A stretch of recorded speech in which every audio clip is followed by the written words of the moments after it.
Alhamdulillahirabbil alamin wa bihi nasta'in ala umuri majid. Asyhadu an la ilaha illallah wahdahu la syarika lah wa asyhadu anna Muhammadan abduhu wa rasuluh. Allahumma shalli wa sallim wa barik ala Muhammadin wa ala alihi wa ashabihi ajma'in. Amma ba'd. Bapak-bapak, ibu, jamaah salat maghrib di Masjid Al-Imam yang dirahmati Allah. Puji syukur alhamdulillahirabbil alamin. Marilah kita haturkan kepada Allah Subhanahu wa taala karena atas limpahan rahmatnya, kasih sayangnya kita semuanya bisa hadir di Masjid Al-Imam ini dalam keadaan sehat walafiat. Jadi saya mau tanya Pak, ini kan jamaahnya berarti ke Pak ya? Oh malam Sabtu, iya. Malam Sabtu ada apa Ibu? Oh ada pengajian, iya. Saya lupa ini ada pengajian. Oh ini syuting ini loh ya. Nah, ini syuting dari syutingnya apa? Masya Allah luar biasa ya. Selamat datang Ibu dari sini, Sidowaya ya. Sidowaya semuanya ya. Alangkah bahagia dan indahnya ketika masjid itu makmur seperti ini ya. Jamaahnya banyak kan ini loh. Jamaahnya banyak seperti ini harus dijaga ya. Aku nak pas malam kemis pas mau puasa kok ya. Jing-jing malam kemis ya, malam kemis. Ini malam Sabtu ya Allah. Malam Sabtu. Ibu-ibu, bapak-bapak yang dirahmati Allah, kami dari Takmir Masjid Al-Imam ingin menyampaikan beberapa informasi ya. Alhamdulillah hari ini adalah malam spesial. Malam spesial. Satu, karena malam ini disyuting oleh Mas Dino. Tangganya Pak Eko ini ya. Ini mau dimasukkan ke YouTube. Yang kedua, malam spesial yang kedua adalah hari ini Masjid Al-Imam ada agenda Al-Imam berbagi. Oke, apa bapak-bapak ibu? Al-Imam berbagi. Masya Allah luar biasa. Ini agenda tahunan yang program ini berjalan karena panjenengan semuanya ikut nyempuyung. Nah, bukti ikut nyempuyungnya apa? Satu, jenengan sering nyemplungi kotak infak. Terus betul, setiap malam Sabtu jenengan nyemplungi kotak infak toh? Dinggo tuku snack, duite isih napa telas. Nah, duite telas, dinggo tuku snack. Alhamdulillah berkah. Kemudian yang kedua, panjenengan ketika pas sholat nyemplungi terkotak loro niku nggih sing sholat teng Masjid Al-Imam. Alhamdulillah dikumpul-kumpulke. Ternyata niki wonten sing pin sak yuta pinten 100 berapa Pak Mariono? 151. Jadi keberhasilan masjid itu salah satunya adalah ketika Kang Nyamin. Nah, itu. Yang ketiga, Al-Imam itu gadah usaha jenenge dodolan gas. Nah ini penting nih. Tadi sudah disampaikan kemarin, jenengan belanja gas, beli gas di Masjid Al-Imam niku padha karo jenengan sedekah. Regane 20.000. Belanja teng gene Pak Sardan, teng gene Mbak Nunu, mungkin di kelumpuke Pak Mariono. Bandine 1.000, 2.000. Terus dikumpulke selama setahun. Hasilnya apa? Hasilnya malam ini Al-Imam berbagi 130 paket sembako gratis. Per hanya sekitar Rp85.000. Itu karena apa? Karena jenengan belanja gas ini. Karena kene 20.000 ternyata di luar 18.000 jenengan terus pindah. Waduh. Lalu terus berbaginya juga sama mandi. Nah, ini konsepnya, konsep bahasa gampangnya ya. Gambarannya ketika jenengan belanja beli gas memiliki 20.000 paling bandingnya 2.000 itu dikumpulke jadi apa? Jadi dikembalikan kepada panjenengan semuanya. Yuk bareng-bareng makmurnya masjid ini juga didukung oleh jamaah. Kemudian yang keempat, insya Allah Masjid Al-Imam akan mengadakan kegiatan buka bersama, ya. Dan untuk makan besarnya itu sudah full 30 kakak atau lebih mungkin. Pak Ustaz sudah datang nih, ya. Sudah alhamdulillah sudah tercukupi. Nah, ini masih dibuka untuk makanan pembuka alias snack. Nah, jenengan ajeng, Pak Umar, saya mau satu hari memberikan satu snack saja, boleh? Nggak apa-apa. Nanti hubungi Ibu Marjianto kali Mbak Eni. Mbak Eni kenal Bu Komar. Nah. Oh, nggak tahu orangnya di mana ya. Kemudian, nanti panjenengan bisa titip. Oh, aku duitnya 1.000 titip. Ya udah nanti biar dikelola Bu Marjianto sama Mbak Eni. Insya Allah untuk kurma sudah disediakan. Dan kemarin ada sedekah kurma dari Ustaz Nanda sudah ada di BC. Nanti kurmanya kita packing seperti biasa. Kemudian yang keempat ada program Masjid Al-Imam ini mau iktikaf 10 hari terakhir rencananya. Ya nanti tertuju berapa hari nggak tahu. Jenengan yang mau nyumbang urut 50.000, 20.000, 1.000 monggo boleh. Nanti hubungi Bu Marjianto atau saya. Dan yang terakhir, Bapak-bapak Ibu, kajian masjid ini CT anyar di Sawang Penak, niki pas bulan puasa kan, lah dibuka wakaf cek.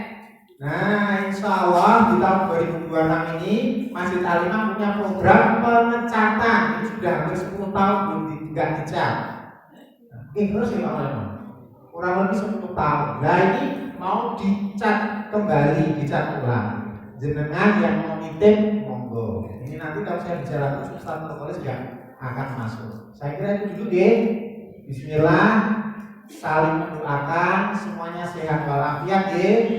Kita bisa berjumpa, bertemu dengan Ramadan tahun ini, bisa beribadah di Ramadan tahun ini dengan penuh cinta dan kebahagiaan. Kata deh, Ibu, ampun supe nanti YouTube-nya Mas Dino jenengan lihat di nopo Mas, oke? Oke di share. Oke di share. Terakhir, monggo Ustaz, terakhir, Mas Dino ini selain YouTuber, beliau nanti mau buka cek kesehatan gratis. Nopo mawon Mas? Tensi asam urat kolesterol gula. Tensi asam urat kolesterol gula. Iki wong 150 tutup ora? Yang penting sampai selesai. Yang penting sampai selesai. Bagi yang kerso cek asam urat, gula, tensi, kolesterol, nanti habis ambil sembako boleh langsung ke Mas Dino. Atau di Mas? Ya, gratis betul Mas? Gratis. Enten obatnya betul? Kalau obatnya di luar awal. Oh, kalau obatnya di luar masjid. Oh, kalau obatnya di luar masjid. Oh, kok kan buku haji kan maksudnya. Ini dudukan hebat. Kalau tawahin atau nopo-nopo. Nah, kata nggih, Ustaz Sampurawo, ini pertemuan terakhir sebelum puasa. Insya Allah nanti dilanjutkan setelah Lebaran. Matur nuwun, waktu kami aturkan kepada Ustaz Terkolis. Assalamualaikum warahmatullahi wabarakatuh.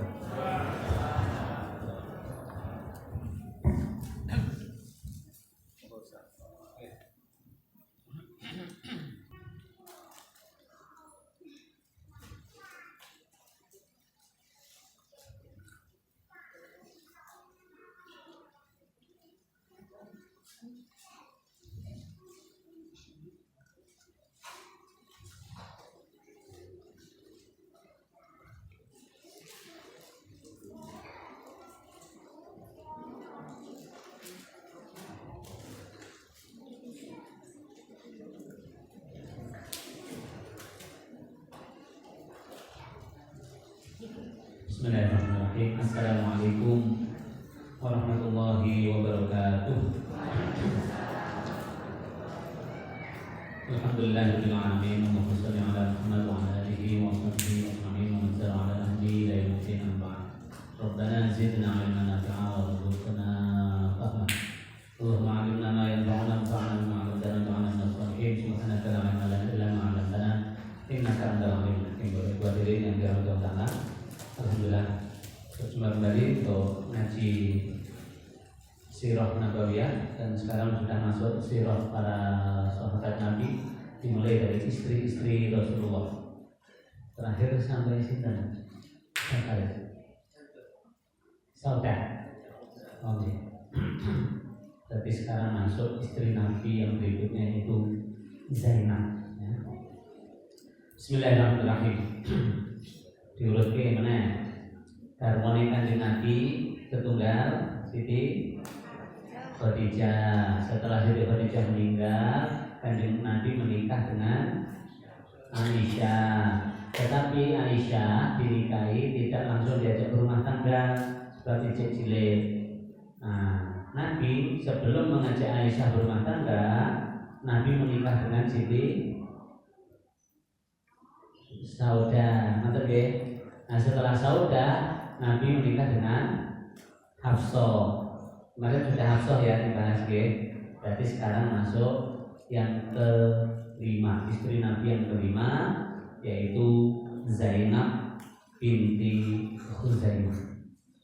Baik ibu sekalian, Kanjeng Nabi gadah di dalam rumah Kanjeng Nabi itu yang jenenge Zainab itu siji Zainab ini binti Khuzaimah, loro nanti istri Nabi juga namanya Zainab binti Jahsh, telu putri Kanjeng Nabi dhewe jenenge Zainab, anak dari pernikahan Kanjeng Nabi dengan Siti Khadijah.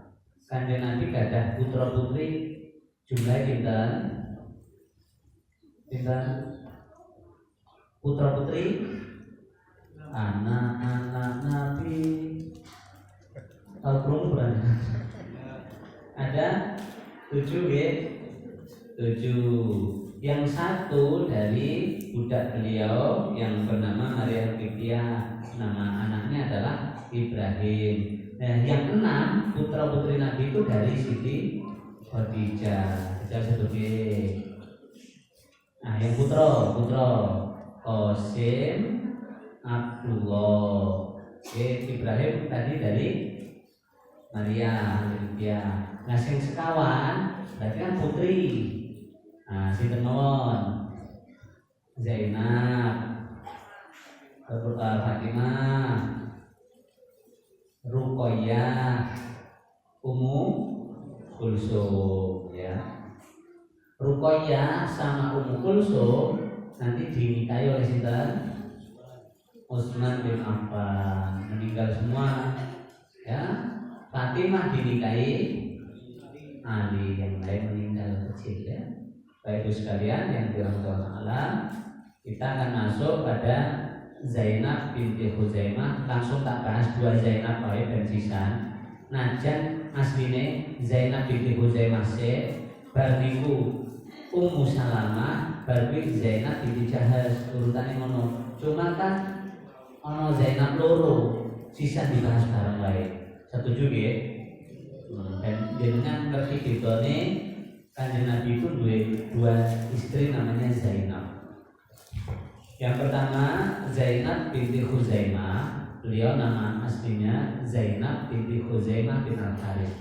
Baik ibu sekalian, Zainab itu oke digunakan wong Arab. Artinya tanaman yang berbau wangi, tanaman yang harum baunya. Jadi jangan anak jenenge Zainab artinya wangi wonge ya. Diharapkan wangi tumindake, wangi akhlake, wangi atine, yo wangi wonge bareng ya. Jadi Nabi menikah dengan seorang wanita namanya Zainab. Nah, Zainab ini dia dinikahi Rasulullah dengan tujuan menyelamatkan janda dari seorang suami yang mati syahid. Nah, suaminya Zainab ini dia namanya Abdullah. Nah, Pak Abdullah ini Abdullah bapak kanjeng Nabi ya. Nah, Abdullah ini meninggal saat perang Uhud. Nah, perang Uhud itu meninggal pirang-pirang. Nah, kemudian akhirnya beliau wafat dan janda. Kanjeng Nabi kemudian menikahi Zainab binti Huzaimah dengan tujuan untuk menyelamatkan janda-janda perang Uhud. Umurnya Kanjeng Nabi saat itu berarti saya ketelu tambah telu. Nah, berarti kita 56, kurang lebih 56 tahun.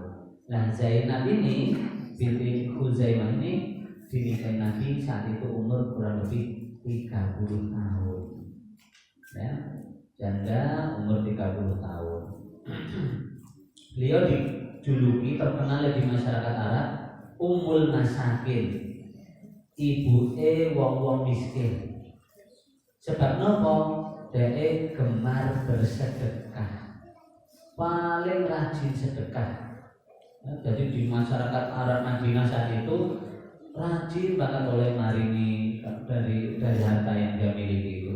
Tanpa diminta sudah ngasih, menyantuni janda-janda, menolong orang lemah, kemudian orang-orang miskin dikasih. Ya, dia bahkan sudah lomo itu sadarnya belum Islam. Sebelum Islam sudah dermawan, setelah itu masuk Islam tambah dermawan, dan itu malah dari garwane Kanjeng Nabi luwih dermawan oleh. Jadi 3 kebaikan ngumpul di sini. Ya. Setiap pernikahan Kanjeng Nabi itu ada tujuannya, bukan untuk kesenangan nafsu.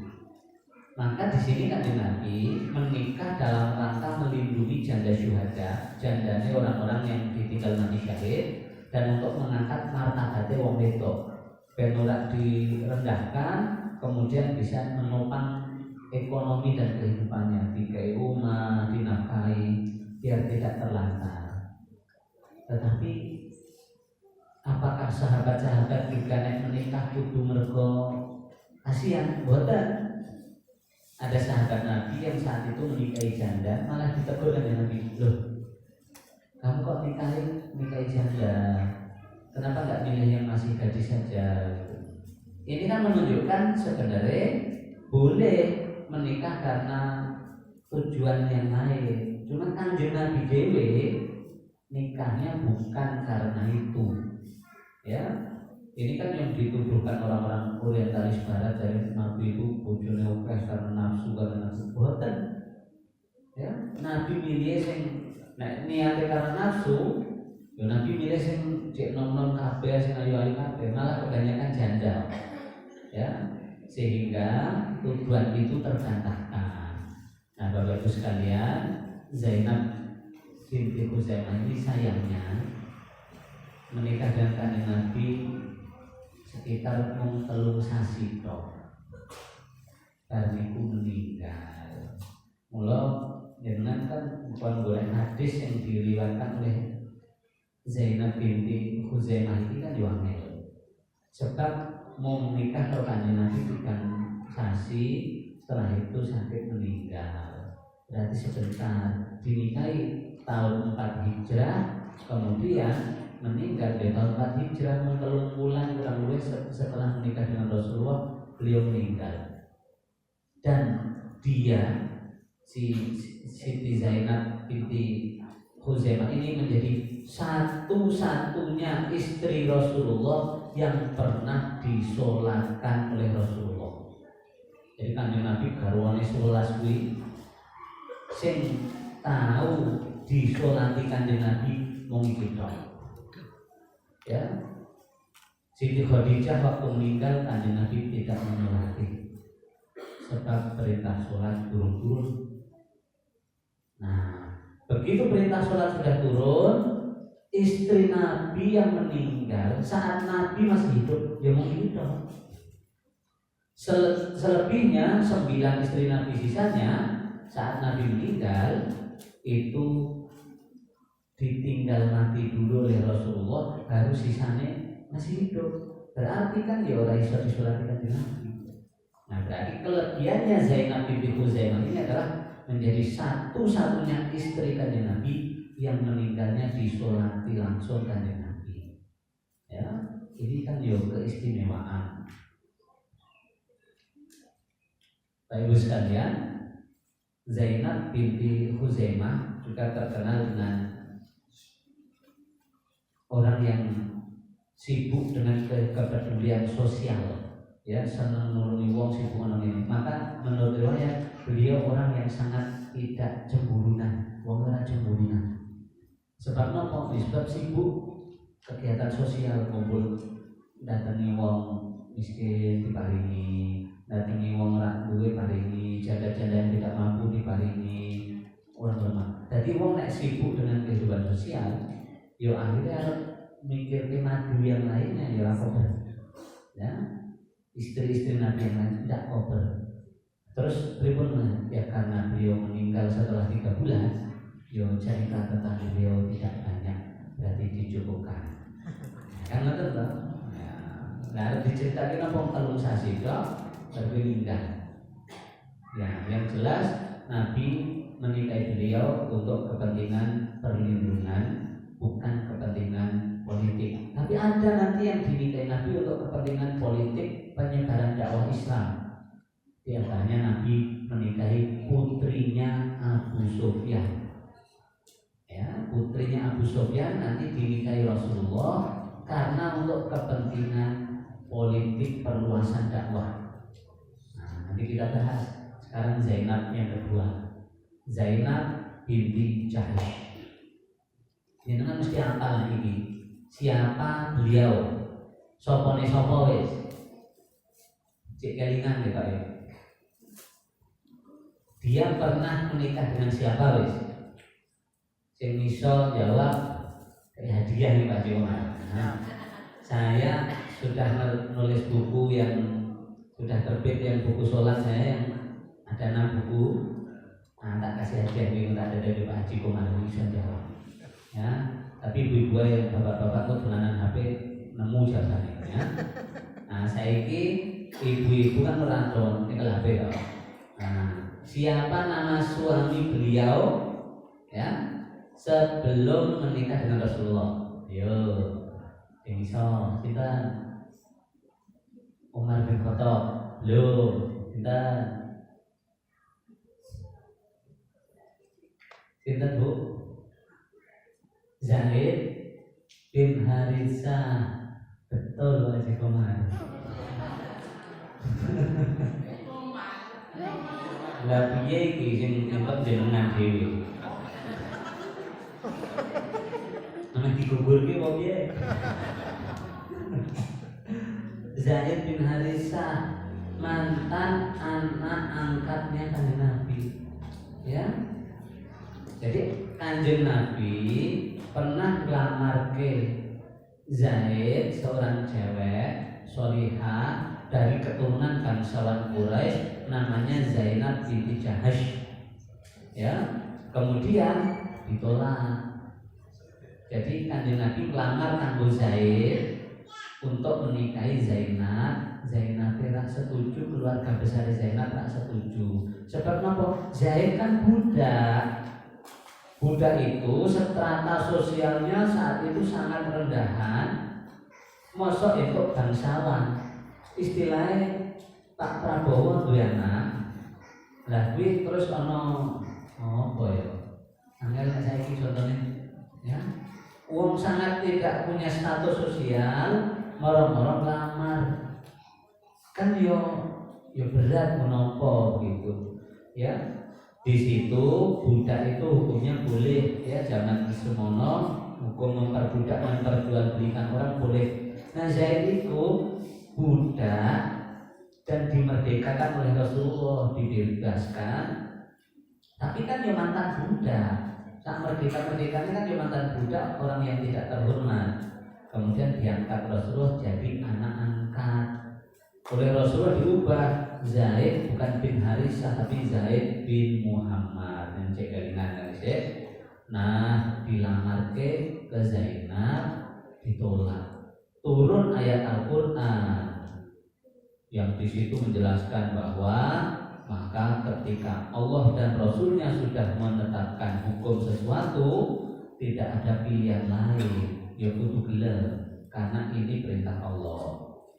Akhirnya ditompo, mereka menikah. Jadi anaknya Nabi Muhammad, anak angkatnya yang jenenge Zaid, dinikahkan dengan Zainab binti Jahsy ini yang masih keluarga besar Quraisy, keluarga besar Nabi Muhammad, dinikahkan, ya. Berarti cek sepupu Nabi si Zainab binti Jahsy itu sepupu si Kanjeng Nabi.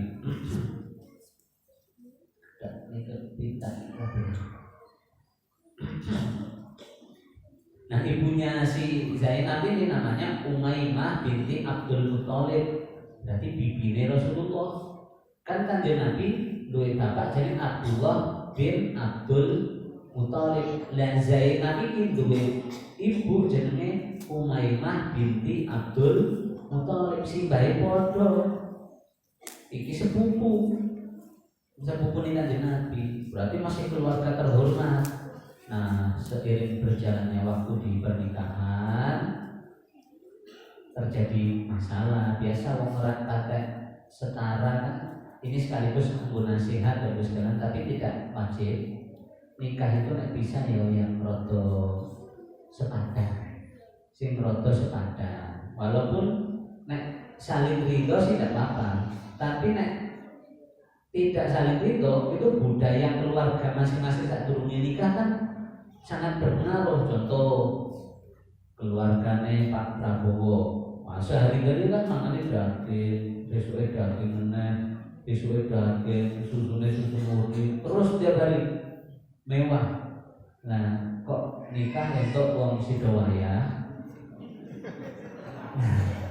Misalnya, ya, wong bayam godok, sesuk bayam sayur tek, bayam lemah di jabuti meneh dilanjutke gereh asin, sisuke cumi tapi ya cumi asin. Pokoke sing asin-asin ku lah. Lah ngono bar nikah kaget budayane rak padha, kebiasaan tiap pagi itu keluargane Pak Prabowo misalnya dimasake enak terus. Lah ternyata nikah itu wong sidowaya godhoke bayi meneh. Ya Allah, mumet akhirnya padu ya kurang nyambung mergane. Yo boten dilarang menikah dengan beda kebiasaan dan latar keluarga itu boleh, tetapi kadang perbedaan status sosial ini membuat kurang nyambung. Ada ya nek wong biyen jare wong Jawa nikah kok aja karo jawe kok Sunda. Wonge jarine kan ngoten nggih, dene tau ngoten nggih. Wonge nek kon nyambut gawe malesan. Iki direkam nggih, wong Sunda ngapunten boten maksud ngece mboten. Iki wong Jawa duwe keyakinan ngoten. Sing wong Sunda ki sami. Nek nikah ki aja wong Jawa. Ya, wong Jawa ki ora kulino gawe roti. Senenge godhog puhung. Lha aku tau krungu dhewe yakin. Ya, wong Jawa ki mesti esuk-esuk puhung godhog meneh. Sesuk goreng tapi ya puhung meneh. Puhung ini nih, ya Sunda kan udah ya gawe roti, gawe iki. Nah kebiasaan yang berbeda itu kadang gawe orang rukun, kadang ya, tetapi tidak dilarang. Sama-sama Islamnya kuat, Islamnya baik dan itu tidak patut diperhitungkan, ya tidak masalah.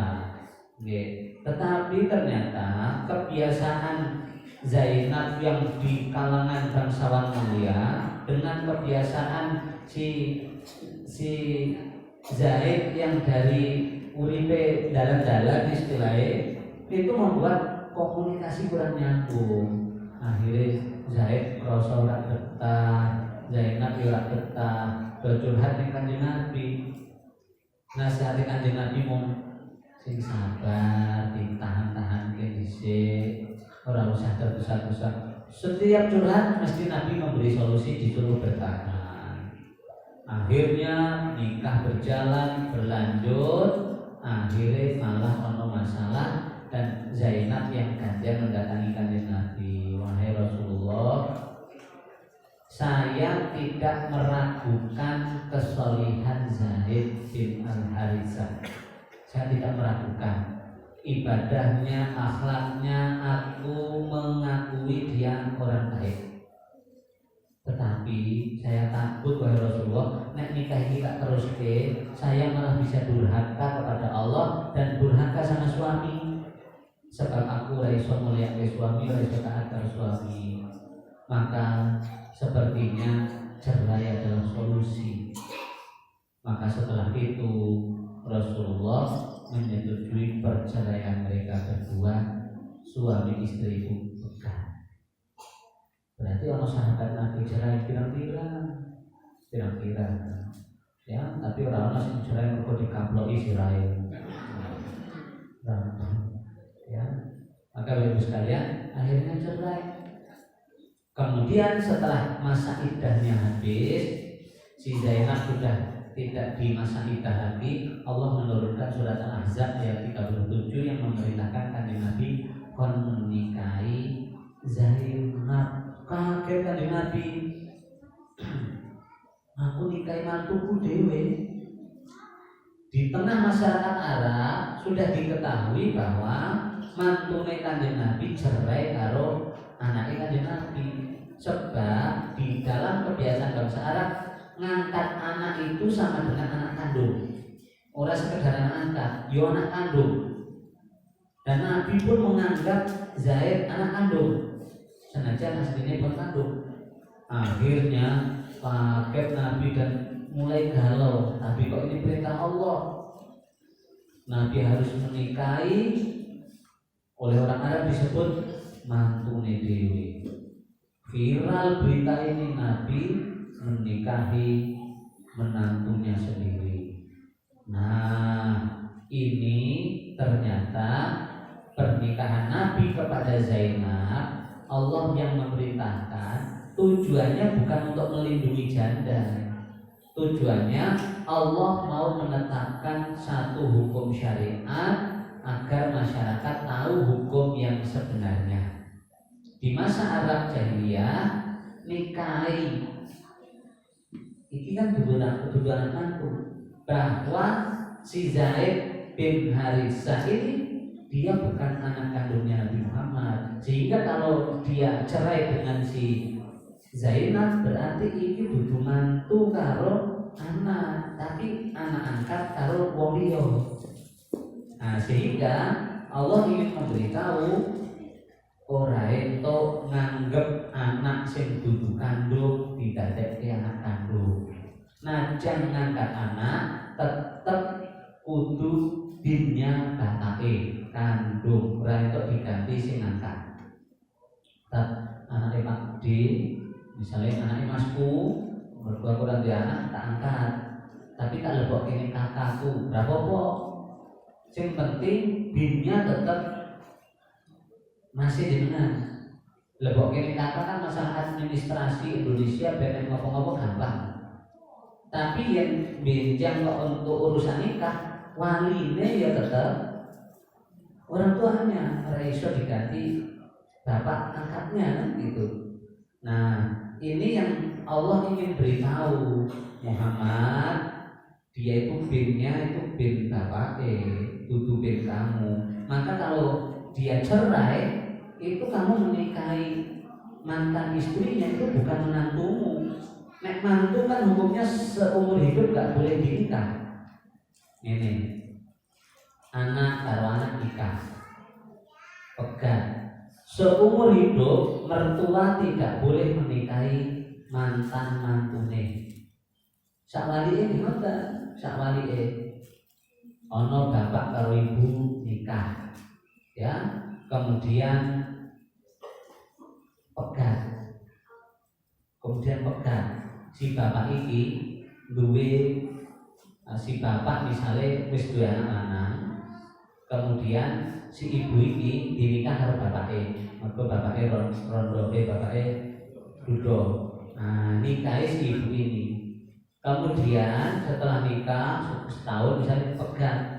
Anake bapak iki ora entuk menikahi mertuane seumur hidup karena pernah dinikahi bapaknya. Itu dalam Islam ketat.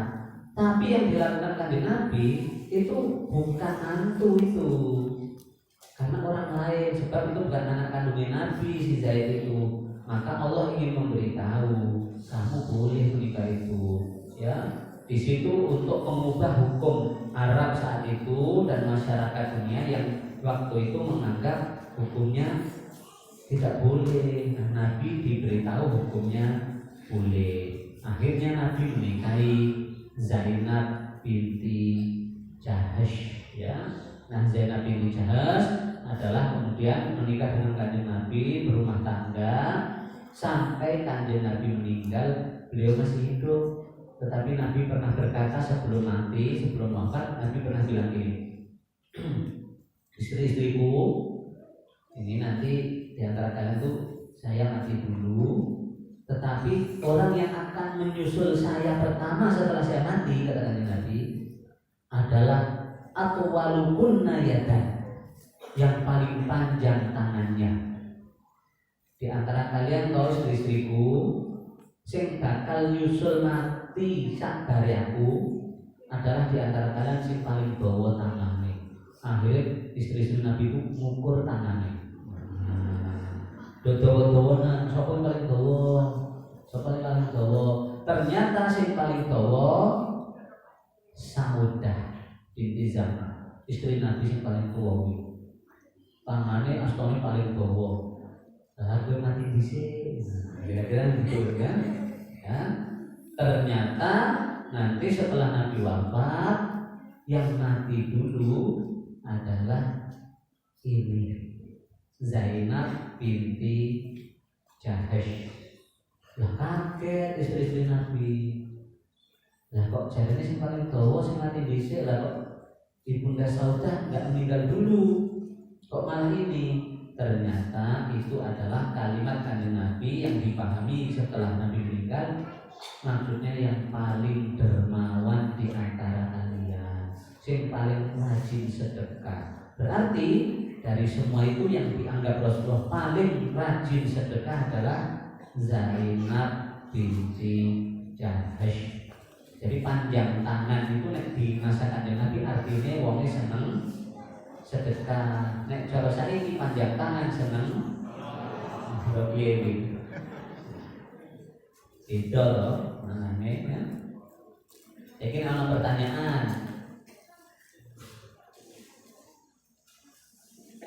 Paijo panjang tangan. Apa makna panjang tangan pada kalimat tersebut? A. Rajin sedekah. B. Suka mencuri. C. Senang nuduki kancane. Jawabannya nopo? Ada mesti beda-beda dah.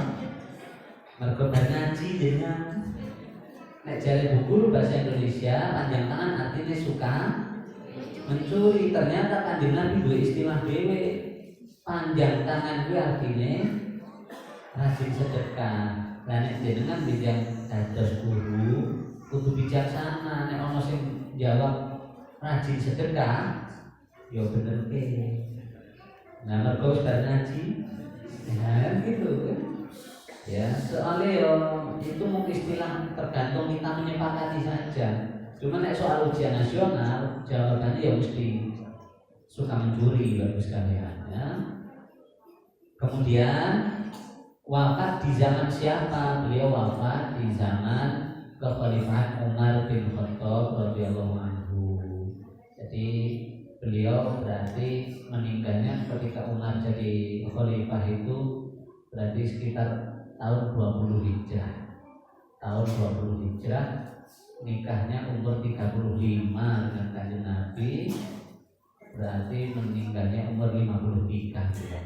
Umur 53 tahun. Jadi dia turun sepuh-sepuh banget ya.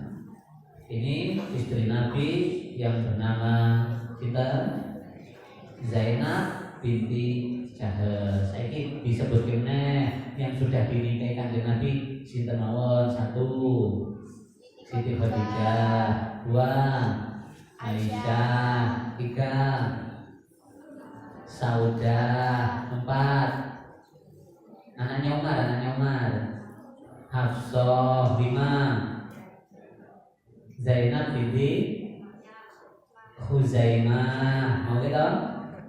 Yang keenam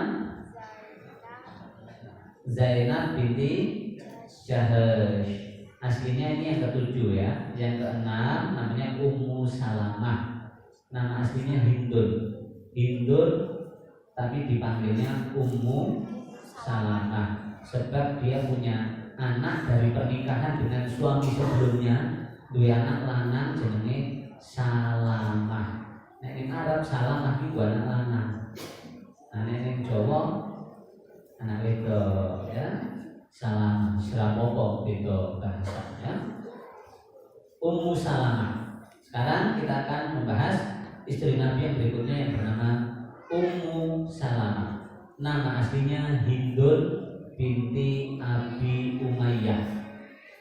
Nah, sebelum menikah dengan Kanjeng Nabi, Ummu Salamah ini duwe suami jenenge Abu Salamah.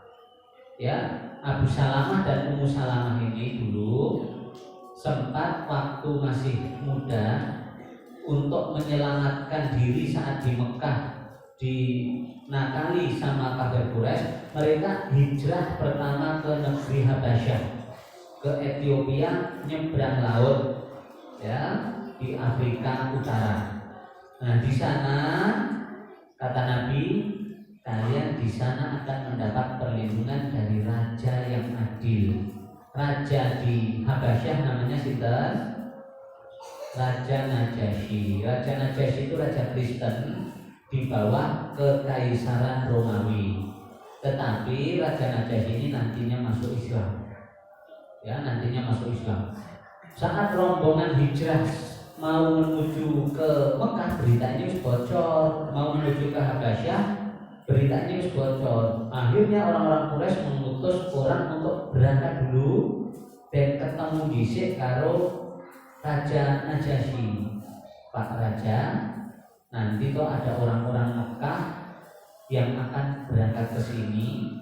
Orangnya usil, seneng gawe masalah.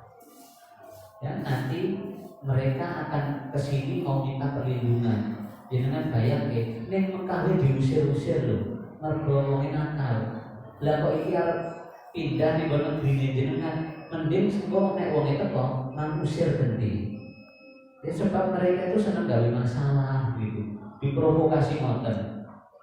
Ya, maka Raja Najasyi yang adil ini mengatakan, ya terima kasih infonya, nanti saya lihat dulu. Nek mereka seperti yang kamu katakan, saya akan melakukan itu. Tapi nek enggak, saya akan terima mereka dengan tangan terbuka. Nah, ternyata rombongan datang dan wongnya apik-apik. Sama Raja Najasyi diberi perlindungan. Tetapi setelah lama di Habasyah, berita tentang Mekah sudah damai, wong sing mlebu Islam wis akeh, itu sampai ke telinga orang-orang yang hijrah di Habasyah ini. Ini sebelum hijrah ke Madinah. Akhirnya termasuk Abu Salamah dan Ummu Salamah, suami istri ini, kemudian balik di Mekah. Tujuannya Mekah wis damai, wis kondusif, wong kafir Quraisy wis ora jahat. Ternyata nyampe Mekah isih jahat. Perintah hijrah berikutnya adalah hijrah untuk berangkat ke Madinah. Begitu mau hijrah ke Madinah, keluarga dari Ummu Salamah yang termasuk pembesar di Mekah ora terima. Kowe nek hijrah wae rasa bawa anakku. Jadi saat itu Abu Salamah kon mangkat dhewe, tapi Ummu Salamah rasa dijak. Ora usah ngajak anakku. Nah, jadi dilarang. Termasuk putuku, rasa dijak. Jadi salah iki ra entuk dijak. Abu Salamah, Ummu Salamah wis arep munggah ning unta ora entuk. Akhirnya karena mengikuti perintah Allah dan Rasulnya, Abu Salamah hijrah dalam kondisi bersedih, lemes. Wong lagi ada masalah, mangkat kan ya lemes. Tetapi kecintaan kepada Allah dan Rasulnya tetap ditaati. Gara-gara si Ummu Salamah dipisahkan dengan suaminya, Ummu Salamah tiap hari nangis, menyendiri di pinggiran padang pasir nangis, dan keluarga Abu Salamah juga teko orang trimo mergo anake diperlakukan semena-mena. Nah, iki wong tua antar maratuwa wis teko arep gelut. Datanglah dari bapaknya Abu Salamah munen-muneni, ya, kowe ora usah memperlakukan itu kepada anakku, ya. Jadi gelut akhirnya ayel-ayelan. Gara-gara Ummu Salamah iki akhirnya diizinke karena nangis terus. Nah, keluarga dari Ummu Salamah ini kemudian kondo nyusulan rono ning Mekah ra apa-apa. Nah, anak iki sing jenenge Salamah iki nggo tarik-tarikan karo keluarga Ummu Salamah dengan keluarga Abu Salamah, tarik-tarikan sampai Salamah ini tangannya lecet dan terluka, cacat dia. Nah, begitu sudah mendapat izin, Ummu Salamah nyusul suamine ning Madinah hijrah dengan bertos jarake 450 km saka Mekah ning Madinah. Wong wedok ijen numpake unta mung nggawa bayi siji. Ditumpake ya bayine wis rada iso guyu lah, iso nangis barang ya. Dijak mangkat ning Mekah. Sampai pinggiran padang pasir ada seorang laki-laki yang kasihan melihat Ummu Salamah, kemudian dia menolong Ummu Salamah dengan bertanya. Laki-laki ini masih belum masuk Islam, masih musyrik, dia belum masuk Islam. Kemudian tanya, ya, mau kemana? Mau hijrah ke Madinah? Jauh. Kamu sama siapa? Sendiri, cuma sama anakku. Tetapi aku yakin Allah yang akan menjagaku. Saya tidak akan tega mengizinkan kamu berangkat sendiri. Jauh begitu. Burung oke. Iki nggih kaya saiki kan dalannya pun aspalan tekan Madinah. Mboten itu kan dulu bukit padang pasir serba tidak jelas gitu. Tapi nekat. Akhirnya si laki-laki musyrik ini nanti kita bahas di pertemuan berikutnya. Nah, sosok ini kita akan beritahu sosok ini yang masih musyrik ini, Bapak Ibu sekalian, mengantar ngonconi tanpa menyentuh sama sekali 450 km. Mulai dari Ummu Salamah naik ke ontanya, disiapke, dicekelke, ya. Ben antem ontone bar kuwi dia naik, si laki-laki ini menjauh. Baru setelah naik Ummu Salamah dan Salamah ini untone dituntun dengan jarak berjauhan dengan Ummu Salamah. Ketika malam tiba dan butuh istirahat, Ummu Salamah disuruh istirahat. Si laki-laki ini golek tempat adoh senderan ngisor wit. Nah, jadi mentok tidak berdekatan sama sekali. Dia diceritakan oleh Ummu Salamah, dia tidak mendekati dan menyentuhku sama sekali sampai Madinah. Harus sampai perkampungan tempat Abu Salamah berada, diantarkan ini istri dan anakmu, itu suamimu, ini tempat suamimu tinggal, kamu menujulah ke situ. Akhirnya masuk ke situ, ketemu suaminya. Baik itu sekalian, setelah itu terjadi perang Badar. Selamat, menang, masih hidup. Setelah itu terjadi perang Uhud. Nah, Abu Salamah kena panah lengene nanti tembus parah. Badannya juga terluka, lengannya ketembus panah, terluka parah. Diobatilah selama sekitar 1 bulan sama Rasulullah dan para sahabat, sudah agak lebih baik. Tapi setelah itu ada berita pengkhianatan dan rencana penyerangan dari orang di luar Madinah yang membahayakan. Abu Salamah diutus Rasulullah untuk memimpin Syariah, pasukan perang yang Rasulullah tidak terlibat. Berangkat dengan sekitar 150 wong. Abu Salamah di situ lukanya bertambah parah tapi menang. berhasil membasmi musuh kembali kepada Rasulullah, lukanya wis parah. Nah, luka parah ini membuat sakitnya tambah parah dan akhirnya meninggal. Dan saat itu Ummu Salamah berusia sekitar 29 tahun. Berarti di sini kayu umur piro. Nah, kan memang nikah nom-nom ya sebagaimana yang sudah kita bahas itu. Nah, setelah itu Rasulullah menikah dengan Ummu Salamah. Nama aslinya sinten mau Ummu Salamah Hindun binti Abu Umayyah atau Abi Umayyah. Nah, setelah itu terjadi perjanjian Hudaybiyah tahun 6 Hijrah. Ini penutup ya di antara kecerdasan Ummu Salamah yang dipuji-puji oleh Rasulullah dan para sahabat. Tahun 6 Hijrah terjadi perjanjian Hudaybiyah dengan keyakinan isi perjanjiannya nek dihitung secara matematika merugikan umat Islam. Tahun itu Raito umroh, itu tahun depan terjadi gencatan senjata selama 10 tahun ke depan Raito saling serang. Jika ada orang Mekah yang masuk Islam mengikuti agamanya Rasulullah ke Madinah, wajib dikembalikan ke Mekah jika keluarganya tidak mengizinkan orang itu masuk Islam. Tapi sebaliknya, jika ada orang Madinah yang pergi ke Mekah untuk mengikuti agama kafir Quraisy, tidak perlu dikembalikan. Jadi menurut para sahabat ini merugikan. Nah, berarti kan mereka gagal umroh tahun itu. Yang gagal umroh wajib bayar dam, beli kambing dan cukur tahallul. Rasulullah pada saat itu di Hudaybiyah membuat perintah instruksi, wahai para sahabatku, mari semuanya tahallul, cukur dan bayar dam yang beleh kambing. Perintah Rasulullah banter, jelas, tegas, tapi rano sing manut pada belas. Rano sing manut. Rasulullah mlebu tenda sedih.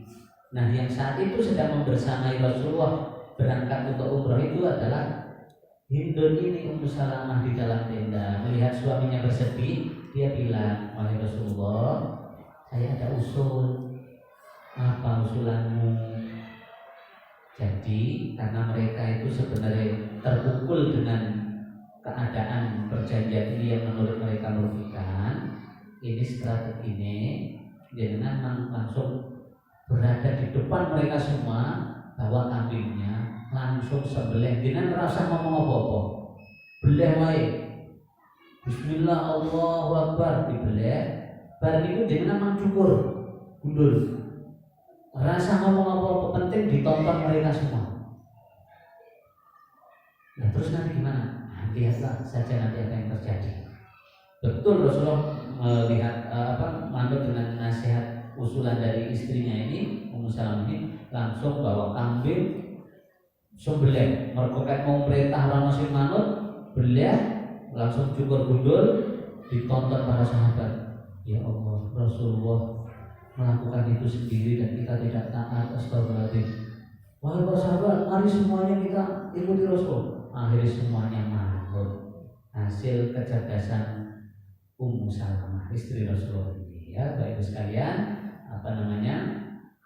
di antara hal-hal yang terpotret sedikit dari Ummu Salamah, istri Rasulullah SAW. Beliau meriwayatkan lebih dari 300 hadis, sebab rodo suwi, sebab nikah dari 4 Hijrah sampai meninggalnya Rasulullah 11 Hijrah, kan berarti bersama Rasulullah 7 tahun. Jadi 7 tahun kan rodo suwi, dan ada sekitar 300 hadis yang diriwayatkan oleh beliau. Nah, Bapak Ibu sekalian, sepertinya cukup dulu. Ini wanita-wanita yang berada di sekitar dan sekeliling Rasulullah, yang mendampingi perjuangan Rasulullah, yang semuanya oleh Al-Quran disebut Ummahatul Mukminin, ibu kandung bagi semua orang Islam. Maka meskipun nanti Rasulullah meninggal dan masih ada 9 istri yang hidup, 9 istri ini jandanya haram dinikahi oleh umat Islam dan manusia manapun. Sebab yang namanya ibu tidak boleh dinikahi oleh anaknya. Anak kan tidak boleh menikahi ibu. Dan Islam menyebut bahwa istri-istri Rasulullah semuanya adalah ibu bagi umat Islam. Maka ibu tidak boleh dinikahi. Jandanya Rasulullah tidak boleh dinikahi siapapun. Nah, Bapak Ibu sekalian, cukup. Berarti sudah nyampe 7 istri Rasulullah. Kurang kita 4. Nah, jawab dilanjut setelah Lebaran ya, insyaallah. Assalamualaikum warahmatullahi wabarakatuh. Assalamualaikum warahmatullahi wabarakatuh.